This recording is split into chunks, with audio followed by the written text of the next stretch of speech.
From the High Definition Production Center of Troy University's Broadcast and Digital Network and Troy campuses around the world, this is Troy TrojanVision Weekly.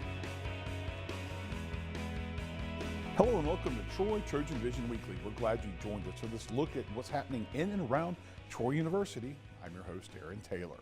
Well, Troy University's Sorrell College of Business made a big announcement Thursday morning, one that'll have a major impact on the reputation of the college in the business world. Carissa Justice explains how.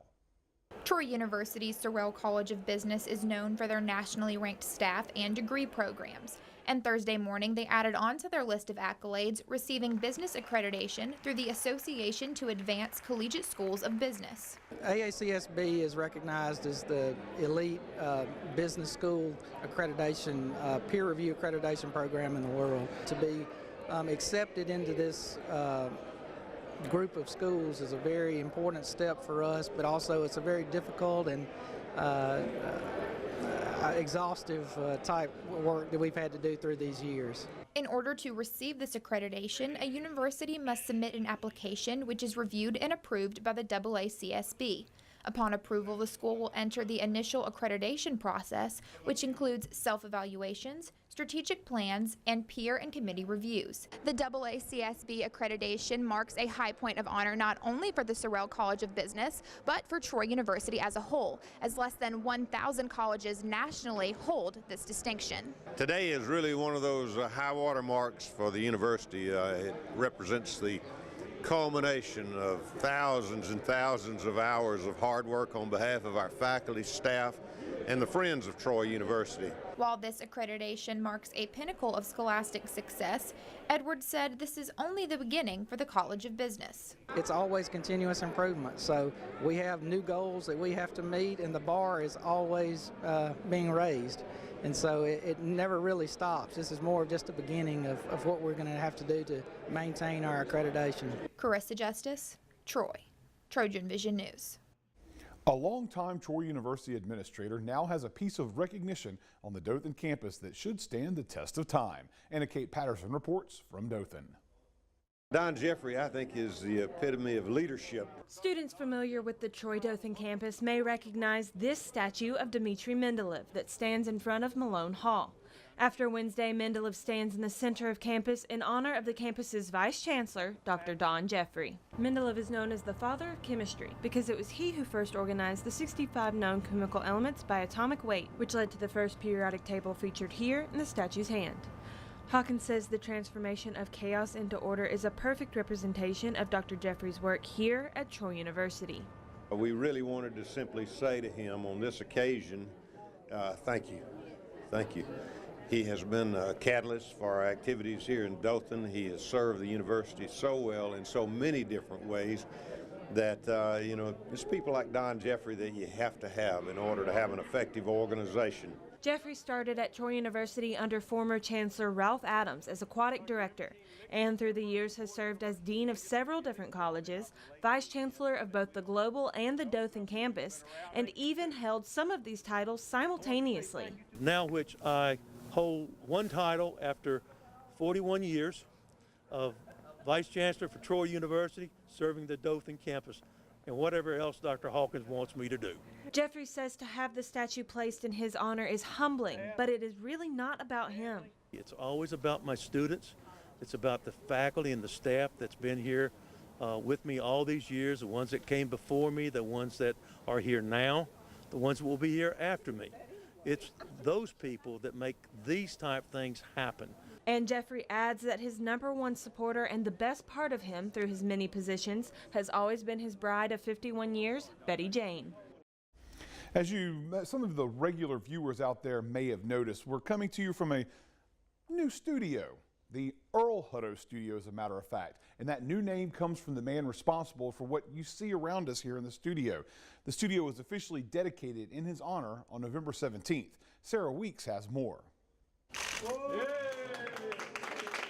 While many Trojan fans were preparing to cheer on the Trojans as they took on Texas State, another group of Trojans was celebrating the dedication of Troy University's new television studio. The Earl Hutto studio, which is named after Troy alumnus Earl Hutto, was officially unveiled in front of Troy University officials, students, and the Hutto family. It's a transformation of what we had before, brought up to state of the art. It's a studio that's at the standard of the students we serve, who are doing incredible work. During the ceremony, the Huttos were able to get a first-hand look at the new set and meet some of the students that the set, as well as the Huttos' donation, will personally impact. It means everything. This is a wonderful thing, and to have this named after me, it's great. I hope it'll lead to good lives for them in whatever occupation they choose. And while this new set has had an impact on the Hutto family, the lasting effects will be seen on current as well as future broadcast students. I think it prepares me for a professional job in a professional setting because the way it looks, all the high-tech things, all the technology that comes with it, I'll be more prepared for a better job.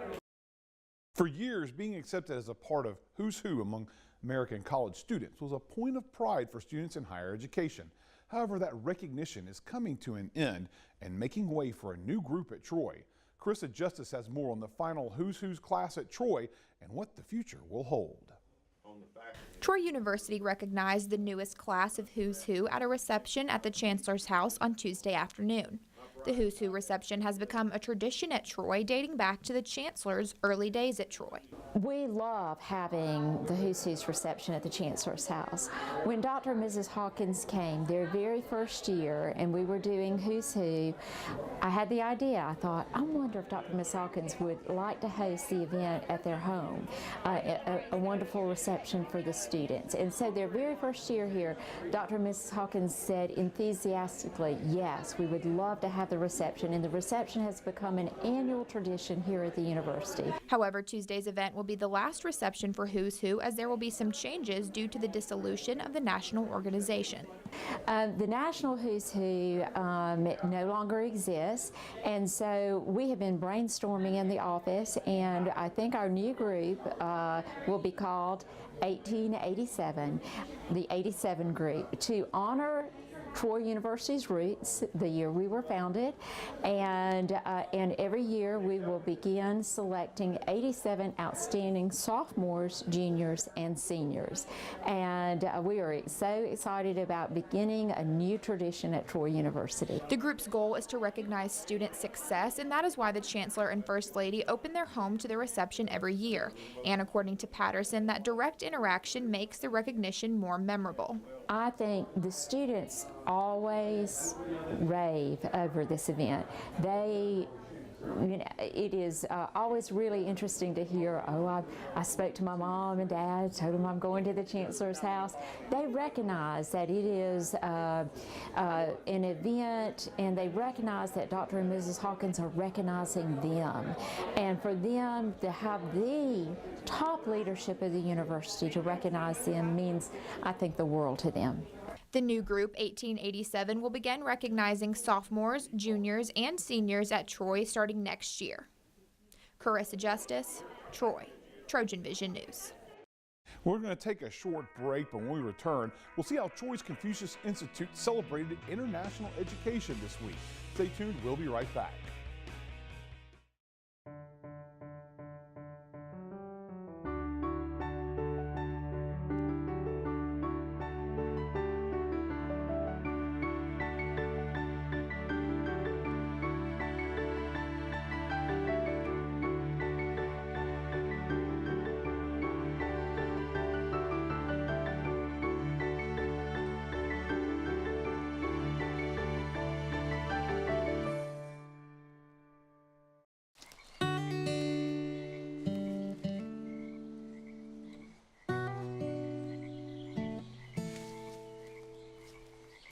When you're out there, there's no telling what you'll find. I see it! I see it! Oh, look at you. There are some moments only the forest can inspire.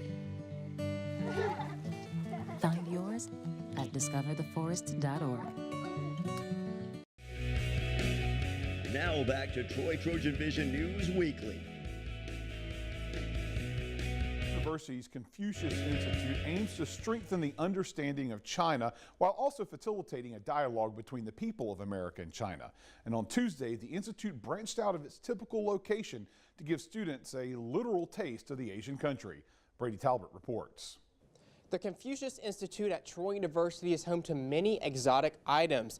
Visitors can come see traditional Chinese artwork and relics. But on Tuesday, the Institute left its walls here in Bibb Graves to go give students a taste of China, rather literally. Chinese lions aren't something you see on your normal day-to-day, but they could be seen outside on the quad this week as the Confucius Institute gave out free Chinese food to the student body. Free food is always a good thing, but especially when there's so many different cultures that are represented on Troy's campus, and like you're able just to walk out of something like a test or a final and be able to experience a different part of the world, which is just super unique. Chicken and egg rolls were up for grabs, and let's not forget about the sweet and sour sauce. While visitors could walk away with full bellies, the Confucius Institute hoped they walked away with something a little bit more. We are sharing Chinese cultures to the whole world. We want the outside world to know the Chinese people. Some people may have some misunderstanding interpretations about Chinese people or Chinese cultures, so we want the outside world to know it. This week, the Institute plans to further engage the student body by hosting more detailed discussions on Chinese society. Tuesday morning at 8:30, a guest speaker will discuss U.S.-China relations, and at 10:30 on the same day, visiting Chinese scholars will have the opportunity to share what they have been studying here in the U.S. This will all take place in Bibb Graves 014. In the Confucius Institute, Brady Talbot, Troy, Trojan Vision News. The Confucius Institute's celebration of international education continued on Wednesday as they welcomed a speaker who talked about the relations between the U.S. and China. Janae Jordan has the details. Troy University has been educating students all week on Chinese culture and education. On Wednesday morning in the Confucius Institute, Troy University welcomed Dr. Roger Hart to inform students on the dominance of science and technology in China. I was talking about science and technology and competition between the United States and China. China is ahead of the United States in science and technology, so it is important that Troy University understands this to better prepare their students. China is beginning to overtake the U.S. So the question is, what can we do about that, and how can we best learn about what China is doing and improve relations with China? Dr. Hart talked about the relationship between the United States and China and how President Trump is harming the relationship instead of helping it. He's been very rhetorical. I think that many of his statements have been false, and they've been very damaging to U.S.-China relations. It's the United States' responsibility to invest in education, science, and fundamental research to help the United States prosper in science and technology. Janae Jordan, Troy, Trojan Vision News. As college students start to grow closer to graduation, they begin to start thinking about what they can do to improve their chances of getting a good job. And one online forum offered by Troy's Career Services Office makes the hunt for jobs a little easier. Seth Hawk explains. Troy University's Career Services has a platform that will help students land jobs and internships, and it takes inspiration from the action performed when you first meet an employer, a handshake.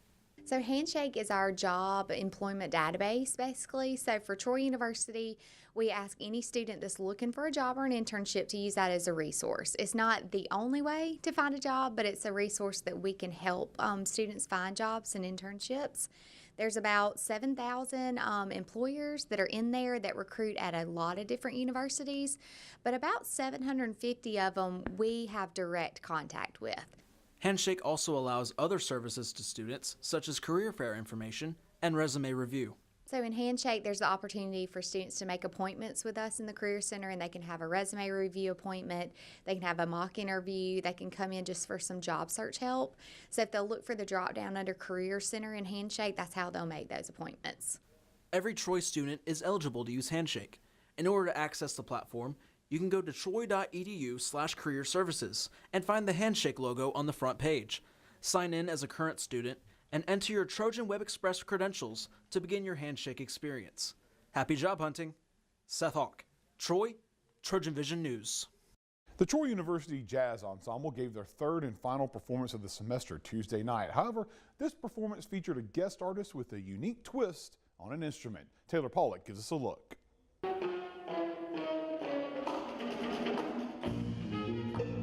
The saxophone is considered a woodwind instrument, but Tuesday night, Derek Brown, the beatbox saxophonist, contorted it into a percussion instrument. It's jazz, and so you kind of wing it and improvise a lot on the spot and make music together. Brown is currently on his 50-50 tour, planning on performing at least once in all 50 of the United States. Troy University was chosen as the sole representative for Alabama. I am kind of my own booking agent, and so my wife and I we just sent out hundreds and hundreds of emails all over the country. Dr. Camwell was one of the first ones to respond and said, "Hey, we would love to have you at Troy." And it was just like, boom, let's do it. Dave Camwell says that having special guest artists perform with the jazz ensemble is inspirational as well as a learning experience. I think it's really important, first of all, to inspire the students to bring sort of the world to them. And luckily, some of my friends happen to be some talented people, so it's really a win-win for, to bring these people to Troy and to have them interact with our students. And several of the students who were part of the first student band to perform Brown's original compositions felt pretty inspired about the experience. It's really cool to get to know somebody who's on that level, like person to person, face to face. He's just a guy, but he's also an incredible saxophonist, an incredible player, incredible musician, and it's just a really cool experience to get to know that side of him. Brown himself says he got plenty of inspiration from Troy, too. It's really fun to get in here to be stretched by, new music, new musicians, different ways of playing. Even, you're never going to play the same song the same way, and so it always inspires kind of a new thing. Taylor Pollock. Troy, TrojanVision News. We're going to take another quick break. When we come back, we'll learn why some Troy students were caught gambling in the Trojan Center. Coming up right after this break, so stay tuned. Did you know kids who play outdoors have healthier lungs? Totally. I did. Did you know that boys that play with dolls make better husbands? My son has lots of dolls. But did you know terry cloth diapers breathe better? I did. It's totally true. Oh, yeah. Did you know that strollers have the right of way on a sidewalk? Yes. Yep, I did. Did you guys Did you know that kids who eat breakfast have higher GPAs? Yeah, I know. Yeah. It's actually what I was going to say. Did you know babies should never touch silver? It's really bad for them. I knew that. Did you guys know that statistically friendly kids have more friends? Mm-hmm. Yeah. That's obvious. Did you know most people think they're using the right car seat for their kid, but they're not?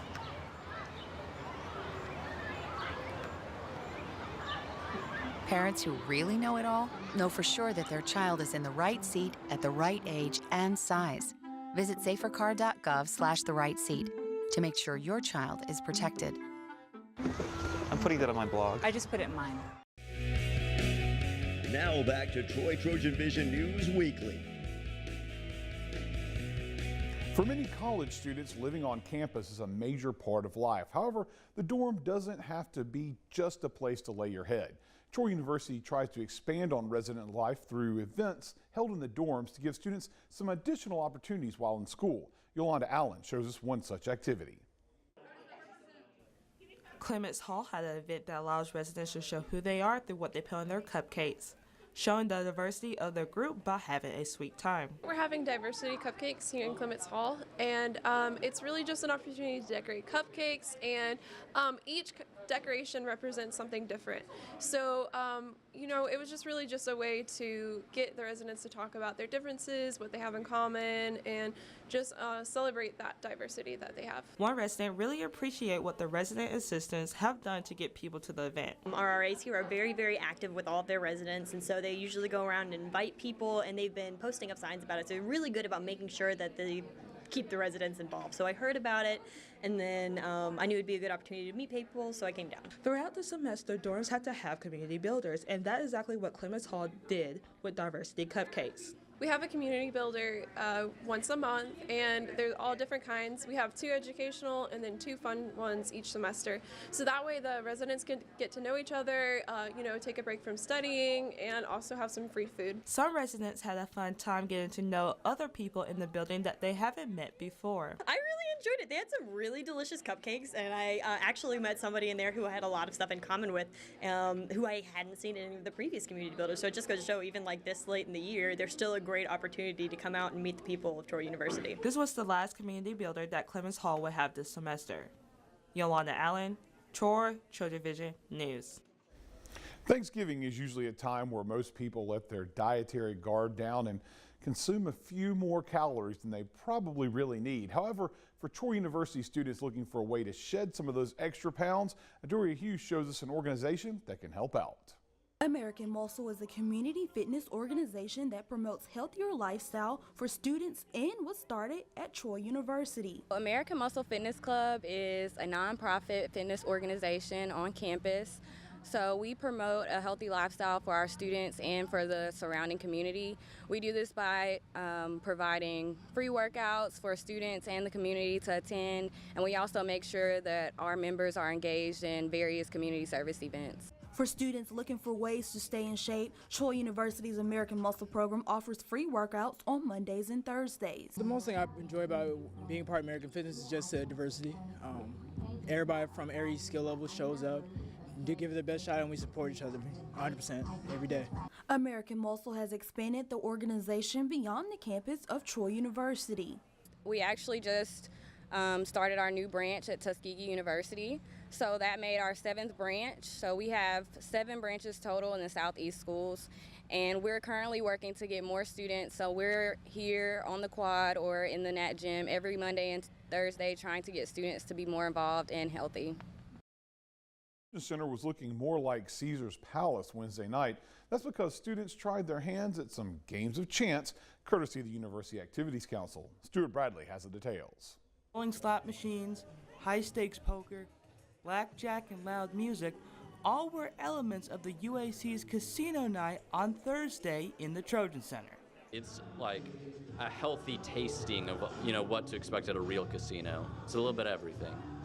Students were encouraged to come out and gamble using fake money and cash it out in exchange for tickets for a chance to be drawn for a multitude of prizes at the end of the night. The prizes really are what make this event, in my opinion, on top of the fun gambling. It felt pretty fun. I can see how people could get addicted to it and all that. I mean, like you win once and then you're like just one more, and then that could lead to a bunch of stuff. As previously stated, some of the games included poker, blackjack, and slot machines. On top of those, there was also a roulette wheel and a dice table.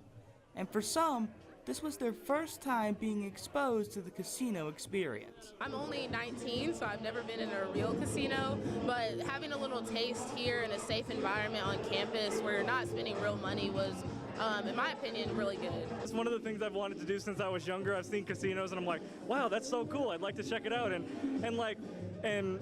Even in like a mock-up, kind of like how it is right now, it's real nice. I think the students really enjoy this event. It also helps that there's free food at this event too. But, we got students that will sit there for the whole event just playing at one table. So I think they're really enjoying themselves. The next UAC event will be a $2 movie night on December 4th. Stuart Bradley, Troy, TrojanVision News. Well, it's time for our last break. When we return, we'll hear from the family responsible for the donation that renovated the studio. Stay tuned. We'll be right back.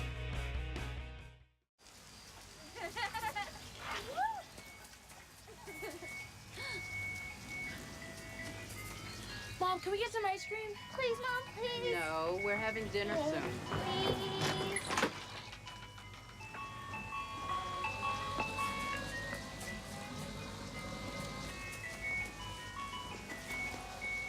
You don't have to be perfect to be a perfect parent. There are thousands of children in foster care who will take you just as you are. Now back to Troy TrojanVision News Weekly. As was mentioned earlier, we're now coming to you from the newly christened Earl Hutto studio. The Huttos are the guests on this week's Trojan Talk. Hello and welcome to Trojan Talk. I'm your host, Aaron Taylor. With me today are Earl and Nancy Hutto here in the brand new TrojanVision Earl Hutto studio. I can't believe it. I want to thank you for joining me here today. And obviously, the studio's named Earl Hutto. You're named Earl Hutto. Yes. I think you have a little something to do with why we are here today in the studio. So, well, I tell you, it's wonderful. We never expected anything like this. And this is Nancy, my wife, and she went to this little school down in Central America. Central Florida. I mean Central Florida. Tell them what it was. I went to Florida Southern College. Mm-hmm. They were known as the Florida Southern Mocs. Well, she's been But I am now a true Trojan. I'm glad we were able to convert you there. That's right. But seeing the studio, this is, when we're doing this interview, the day we're doing this is the first time you've seen this completed product in person. Just both of you, give me your impressions of what went on here. Oh, I tell you what, this is wonderful. I didn't have any notion that this kind of thing would be done for me, and I appreciate it very much. Your doctor is a very nice fella, and I know him. He's from Mobile and originally, and I guess he has folks there now, but he's a fine man that we like very much, and I appreciate him. And I think he did a super job here. I didn't expect anything like this. Did you, Nancy? No, I didn't. I saw the video, and I thought, boy, that looks nice. That is impressive. That video is nothing compared to what I'm seeing today. To actually being in here seeing it. This is beautiful. And let's talk about the legacy and the donation you made and the fact that you're able to, the next generation of broadcasters, as a broadcaster yourself, and seeing the new broadcasters be able to have something like this to work with. Obviously, that's got to make you feel proud. Well, I've worked at several stations. The first station in well, I taught school for 2 years, believe it or not, in Cottonwood, Alabama. And then I worked at WDIG in Dothan, a radio station, for 2 or 3 years. And I had a friend that had been knowing me through our broadcasting of basketball games. He was from Eufaula Station, and I was from Dothan, WDIG. And then from there, of course, I went to WEAR TV. He had gone down there before when they were building it, and called me and said, you ought to come down and apply for the sports director's job. And so I was encouraged by that. My mother wasn't too pleased with it, because, but she said, yes, go look. She wanted me to do it. So I went down and worked with WER TV in Pensacola, and I was there for about 6 or 7 years. And then I had a friend that called me from Montgomery and said, you ought to come and talk to him about the sports director's job. And I decided I'd go up there. And I did. I got the job. And I was there about 2 years. And then the only time I ever asked for a raise was WSFA TV sports director's job. And the boss then, he would not raise me. And so I quit. It's the only job I ever quit. But that wasn't the end of your broadcast career, though, right? So you still had a few more years, went on to Congress, and served our country, and now you're serving the students at Troy University by giving this amazing gift here. And well, I'm so impressed with it. It's wonderful. It's much different from what I thought it'd be. Oh yes, oh yes. You didn't think that anything like this. It's a great thing. And I know, speaking on behalf of the students that use this every day, they're happy and excited, and they're proud to call this their home and to do the news every day. Oh, and you're going to inspire students to continue the broadcasting traditions. So. I hope so. Yes, that's very nice. Absolutely. Don't you think so? Oh, yes, I do. Yeah. Okay. Very nice. Well, I want to thank both of you for joining me here today, and thank you once again for the donation that made all of this possible, this amazing studio, and honored personally to be able to interview you both in the namesake studio. Thank you both for joining me here today. Oh, First interview in the studio. First interview in the studio. So I want to thank you both for joining me here today. Thank you very much. And thank you for joining us on today's edition of Trojan Talk. This will be our last weekly of the fall, but we will return in January. So until then, have a good week.